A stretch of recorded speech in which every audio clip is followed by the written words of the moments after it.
G'day you mob, Pete here. Welcome to this episode of Aussie English. Today I am going to be reacting to the video, the top 5 things not to do in Australia, the biggest mistakes a tourist can make. This is from the channel That British Girl, Jordana Grace. Before we get into it guys, don't forget I teach Australian English. You can check out my episodes and content on the Aussie English podcast available via any good podcast app, and you can listen to these episodes as audio there as well. Anyway, let's get into it. Here's the top 5 things you should not do in Australia. From Aussie spiders, beach disasters to Aussie slang, I've made all these mistakes so you don't have to. So to avoid a trip to the hospital or a hefty fine, make sure you don't do these 5 things and you'll have the best trip in Australia. First up and number 1 on our list, don't swim outside the flags. The beaches in Australia are some of the most beautiful in the world. Clear sands, sparkling blue water, it's very tempting to just jump in right away. But so many tourists swim in rips, thinking they're safe, only to find themselves in trouble. This is 100% true. It is probably one of the most dangerous things to do in Australia, swimming at the beach outside the flags. So if you go to a beach and there are no flags there, the flags are the things that are used to designate somewhere safe to swim by the surf lifesavers who often work at these beaches. If you go to a beach where there are no flags, that means there's probably no surf lifesavers. So if you get in trouble, you're kind of on your own. And you're on your own. It is one of those things. Every single year, there are drownings from people from overseas. A lot of the time, they're from places like India, Pakistan, Southeast Asia, where I guess they just have calmer oceans. They don't have the expectation that it's going to be as dangerous as it is. Maybe they don't have the strong swimming culture back home as well, where they haven't learned to swim really well. So there are just all these needless drownings that take place. If you haven't learned to swim, please do so. If you don't know how to swim, always swim between the flags, or at least get in the water between the flags. Rips and know how to avoid them. And rips are really strong currents that can just take you out to sea. But to me, being the tourist, it just looks like a nice calm part of the ocean. But nope, I had to be rescued. To spot a rip, you'll usually see calm water when there's a surf beach. So there's waves coming in, and this is caused by when the waves come in, the water has to go back out to the ocean, right? And so usually the waves will come in and the water will find a sort of channel to go back out to the ocean. It's a little deeper. The sand and everything will have been dug out a bit so that the water can flow back more quickly. So if it looks calm and inviting, have a second thought. And sometimes on the beach, you'll see these cute little blue bubbles. Oh, aren't they nice? No, they're blue bottle jellyfish. And there's even a blue bottle jellyfish season. And these tiny little jellyfish can pack a very nasty sting. Those little jellyfish, they're not the worst thing in the world. They do sting, they do hurt. You're probably more likely to be stung by them when you're in the water. Oh, it's pretty, I'm feeling all right, but it's still pretty stingy. But obviously, if they've washed up on the beach, it usually happens from storms. Wind and everything is going to be blowing these guys all the way to the shoreline. They are actually little jellyfish. They're multiple jellyfish that live in a colony, and they use this little sort of balloon of air to float on the top of the surface. So every single one of those tentacles is actually, I think, an individual animal, which is really cool. They're really cool little guys, but they are venomous, being jellyfish. Yeah, if you get stung by one, I think you want to find vinegar or maybe have someone piss on your leg. Ew! You peed on yourself? And that'll kill off all the nematocysts, those stinging cells that would otherwise shoot out their little venomous harpoons. So, yeah. Number 2, don't feed the wildlife. I know. Kangaroos and koalas and possum, they're all irresistibly cute. But feeding them can lead to them being sick, and they're more reliant on humans. Plus, wildlife can be unpredictable. Feeding a kangaroo like this may seem like a fun idea, and you can do it in zoos and wildlife centres, but it's not going to be fun when it starts chasing you for more snacks. And do you really want to mess with this guy? Kangaroos will fuck you up, man. They will fuck you up. Go away! If they are in a bad mood, even if they're just playful, especially the males. So these guys live in large groups, mobs, where males fight for rights to mate with all the females. And that's why they end up really buff and really strong. You know, they're competing the whole time, similar to deer. You'll see that kangaroo's biceps there. And I remember I did some work in a wildlife sanctuary when I was a kid, and I actually got caught like in a headlock from one of these red kangaroos, and he was just playing around, but he was strong as an ox. It was actually horrifying. And the scary thing that they can do is that they brace themselves on their tail and lift themselves back, and while they've got a hold of you, they will kick with their legs, and they can disembowel you. Right? They've got huge claws. They do this to one another, but they have, the males have these padded, strong stomachs that can handle these kicks. Humans typically don't, and they do it to dogs as well. So yeah, just don't mess with kangaroos. And feeding other animals too, it's the same sort of thing. It depends where it is. There's going to be places where it's okay, and they give you, you can buy, or they give you the food that you can give to the animals without making them sick. Often you just don't want to encourage animals coming into campsites or your home, everything like that. A good example is goannas, large goannas in Australia, the Varanus varius, the tree goanna. These guys you'll find around campsites, and they get into the bins, people feed them, and they're actually quite large and dangerous goannas. You get bitten by one, you're going to have to go to hospital. So yeah, don't feed the animals. My motto is, don't bother it and it won't bother you. Oh, and just an FYI, so you don't freak out like I did when I first saw this dinosaur-looking, dead-eyed bird. It's not actually dangerous. This is an ibis. Gross. Aussies call it the bin chicken because it will just rummage around through bins. Mm-hmm. And if you don't understand what I'm talking about, just watch an episode of Bluey. They're basically harmless birds, like giant pigeons. I just didn't know that when I first saw it. I mean, it looks like a pterodactyl. There was a funny story recently of these bin chickens in Sydney. I think there was a guy who was catching them and trying to eat them. And he got dobbed in, I think, by his neighbour.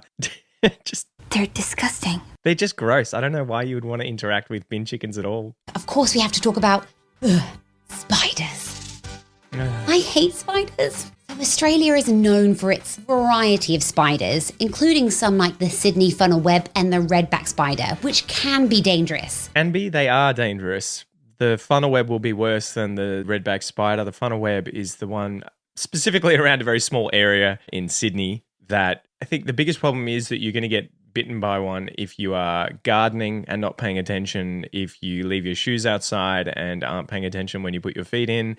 They can get into pools and not die, and so you can end up accidentally, grabbing one or touching one or stepping on one. Typically, they're the ones that are going to be the most dangerous and likely to kill you in Australia. But that said, it almost never happens. Redbacks have killed a few people as well. They'll put you in hospital. I think redbacks are probably more insidious because they're so small. If you put your hand under a bin lid or something like that and get bitten by one, you might not know. But spider deaths are so infrequent in Australia. I'd be more worried about driving around than I would about being bitten and dying. But most spiders, like this massive and yet not deadly huntsman spider. Huntsmans are little puppy dogs. These guys are honestly little puppy dogs. In fact, I saw a video the other day of someone on Facebook had put one of these in their mouth, and he had his mouth closed. This is just close up of his face, and he has his mouth closed, and his friend puts his hand in front of his mouth and he opens it and the spider comes out. I don't think I've ever heard of anyone being bitten by one of these. That's not a dare for you guys. Don't try and do it. But typically huntsmans, they're puppy dogs. They just want to be left alone. They want to climb up trees. So they look big and scary, but really you could probably pick most of them up with your hand, take them outside, let them go. They're not going to hurt you, right? These guys are just not vicious. They're like Labradors. Mm-hmm. And one of the biggest questions I get from people back home in the UK is like, they will never come to Australia because one, the flight's too long, and two, spiders in general. I think the flight being too long is more horrifying than the spiders. Just to clarify, when you land in Australia, there isn't some kind of King Kong-sized spider waiting outside to get you. Australian spiders prefer dark, undisturbed environments, such as shed, garages, wood piles, etc. Yep. And indoors, they prefer areas like closets and attics and behind furniture. And this is really important to know when it comes to the wildlife. Yes, spiders and snakes are scary and dangerous and what Australia is known for. But in your day-to-day life, what you should really be wary of are the magpies. Don't mess with them. I wonder if these birds have ended up killing more people than spiders or snakes, because there have been quite a few deaths I've seen over the last few years where it'll be like an elderly person on a bike and they'll get swooped by a bird and then crash their bike or fall over in traffic or something and get hit by a car. The magpies are what Australians, I think, are more scared of. Ask the average Aussie, are you more afraid of spiders or magpies? And I think 9 times out of 10, they're going to be like, fuck magpies, man. Don't mess with those guys. And Mac Sherwood's scooter ride really gets going. Magpie mating season. Pay attention because this is serious. Because Aussie magpies are really aggressive during mating season. Signs are put up to warn you that if you go near them, they will attack. They swoop you. They want to get you away from their nest. They do this when they have young birds in their nest, chicks in their nest, and they just want you away, right? So if you're moving quickly, if you're walking past, if you're on a bike, they're going to swoop you and, maybe peck your head, scratch you and they just want you to go away. We have this weird kind of like almost abusive relationship, this traumatic relationship with magpies where I think 80% of the time, 80% of the year, Australians absolutely love these guys. We love their calls, that call that they do. They're just beautiful birds. They're often at camping grounds and cafes and stuff wanting food, and they're just nice. But then during breeding season, they turn it on and they can be very vicious. So, yeah. They will swoop down on you if they feel threatened.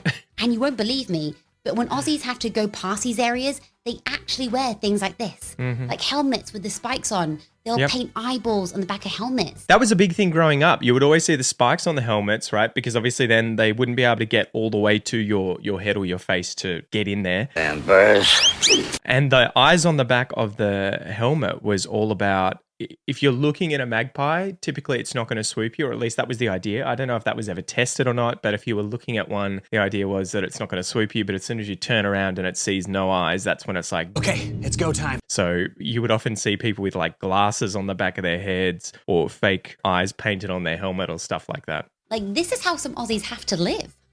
Because magpies are endangered, so people can't move the nest, so that is where their nests are. I don't think they're endangered. Least concern. No, they're not endangered, guys. They're just a protected native species. And number 3, don't forget to declare everything at the airport. Yeah. And if in doubt, leave it. Australia has a super strict biosecurity laws to protect its unique ecosystem. And if you're bringing in snacks or souvenirs or anything that's been near nature, you need to declare it. It's not necessarily near nature. It is anything that is from the natural environment. If it's food, if it's seeds, nuts, mushrooms, meat. Oh my goodness, it's a fruit shop. Any of that sort of stuff, if you bring that over on a plane, you need to get rid of it prior to entering. I had a friend who was on the TV show Border Patrol, and she had come over from Brazil, and I think she brought over a necklace that had seeds on the necklace that hadn't been irradiated. So they weren't dead, inert. And so she actually got caught up because she hadn't declared them when coming into Australia. So yeah, we have very, very strict border policies. There was something in the news a few years ago with Johnny Depp coming to Australia in his private jet with his dogs, and he hadn't declared them. They hadn't gone through any quarantine or anything like that. And that was a huge kerfuffle. I remember being like, God damn it, dude. Like, why would you just bring your dogs on a private jet? How did you not think that was going to be an issue? You forgot one very important thing, mate. I'm Captain Jack Sparrow. Because getting caught with undeclared items can lead to hefty fines. I'm talking cha-ching. So today you're going to be fined $360. I mean, you can't even take fruit into South Australia from Victoria, the state next door. No. The whole fruit thing is about certain pests that destroy fruit crops. So there'll be things like certain fruit flies that get into apple crops and absolutely decimate the crops. And so they'll be common in one state and another state may not have them. And so that's why they don't want the fruits going back and forth between states, because they don't want that disease coming in and just decimating crops. I mean, that's restrictions within Australia, let alone you trying to bring a snack over from somewhere else. Like at the South Australian border, there are bins that you have to put fruit in, because if they catch you, you will be heftily fined. They're being serious. And in Queensland, they've even banned rabbits. I don't know how wild rabbits know that they're not allowed. Banned rabbits? Do they mean as pets? Wow, rabbit pets are banned in Queensland. It's an offence to keep any variety as a pet. The penalty for illegally keeping rabbits is $71,875. Wild rabbits are declared pests and landowners must take steps to manage rabbits on their property. What? I never knew about that. It's a $70,000 fine in Queensland to own a rabbit. See, these sorts of rules seem so dumb to me because you've got an invasive species already living in the wild. It's already there. It's already probably fully occupied the available niche space in the wild habitat. Owning a dumb domesticated rabbit is not going to be threatening the wildlife compared to the wild ones that already live there. It's kind of like foxes, right? You don't want to own one of these animals and let it go out. People do it with cats. That pisses me off more, that they have cats inside and then they let them out whenever and they kill the local wildlife. It just blows my mind though, when you've got this invasive species that's already there in huge numbers, you could probably, own a Queensland property, look outside and see hundreds of rabbits, but you can't own one? Weird. I didn't know that. And number 4 on our list of things you should not do in Australia, and that is diss the coffee. I was totally expecting that. I thought she was going to say, miss the chance to try Australian coffee, but then I'm like, she's going to say, don't shit on Australian coffee because we will come for you. I will look for you. I will find you. And I will kill you. Aussies take their coffee very, very seriously because it is very, very good. So if you're used to that American style coffee where it's served in giant mugs, sometimes tastes like flavored water, well, brace yourself because Australian coffee is a whole different game. You never see that kind of stuff in Australia, that American style, I don't even know the name for it, right? Where you have effectively coffee powder. I guess you have it filtered through into like a kettle type thing that just sits on a hot plate and stays warm for ages, and you guys just keep serving it at places. No Australian would ever lower themselves. So they live like animals. And I'm half taking the piss. They would never lower themselves to drink that kind of coffee. You would just, it's a weird cultural thing that every time we see like American cafes that serve that, or diners, I guess you would call it, we would just be like, what are they doing? Why? Just make a latte or a cappuccino or a flat white or something. Like, it doesn't take that much more effort and charge more money for it, right? Like, Cha-ching, cha-ching. yeah, it's a weird thing that American culture has ended up with that kind of coffee as ubiquitous there. Although, I'm sure that there's good coffee in everywhere around the world, right? UK, America, you just have to try and find it. It might be a little harder to find, whereas in Australia, you will find good coffee on pretty much every corner. There's shit coffee too, but those places get kind of found out and avoided pretty quickly because you just have so many options. A flat white isn't just a fancy latte, it's practically magic bean juice. The flat white was even invented here in Australia. So if you're looking for your drip coffee, good luck finding it. Instead, it's all about the espresso-based drinks. So embrace the Aussie coffee culture while you're here and get ready for the magic. So if you want a proper Aussie coffee, there are so many small independent cafes around. And my pro tip is when the barista asks you if you want sugar in your coffee, it's because they want to add it while making the coffee because it makes it so much smoother. The sign of a good coffee for me is often that you don't need sugar. It won't be overly bitter. You'll have so many of these different flavors in there from these really high quality beans that have been roasted well. Coffee's been poured well. It's just brilliant the way it is. You don't need to add any of this other stuff to it. And finally, number 5 is don't whine. So the term whinging pom is there for a reason. I mean, I know we're good at it, but Aussies aren't a fan of the cliche, but they do love good banter. So while you're here, I wouldn't complain about the heat and how far everything is. I mean, you've flown a long way to get here. I wouldn't spend your time like complaining about it. Aussies won't take it well. So just enjoy yourself. And if Aussies make fun of you, it means that they like you. Yeah, so there's a little bit to unpack here. It is interesting how we do give Brits or Poms a bit of shit because they whine. It's not to say Australians don't whine. The difference is probably that you have someone who has come from a different country to your country and then complains about your country, which seems like a strange thing to do. There's a time and a place. And I think, Brits, for better or worse, have a reputation for having a whinge, having a whine about the temperature, about the sun, about loads of stuff. I don't know if it's so much a cultural difference as it is just they've come from Britain to Australia and then tell Australians that this is a problem. We don't like this. We don't like that. And you're sort of like, well, go home. Like, if you don't like it. Why don't you leave then? But yes, and the whole giving each other shit thing, this is such an Australian thing culturally. We will rag on each other. We will make fun of each other. And it's that banter thing. Brits quite often get this. They have a similar kind of take to it. If you watch anything by Ricky Gervais, as a comedian, he's fulfilling that kind of cultural stereotype that Australia is known for as well, where if we like you, we often make fun of you and we expect you to make fun of us. And if we don't like you, we just won't talk to you. That's pretty much it. So tell me what you guys think. What should you avoid as a tourist in Australia? YouTube reckons you're going to enjoy this video next. Turu.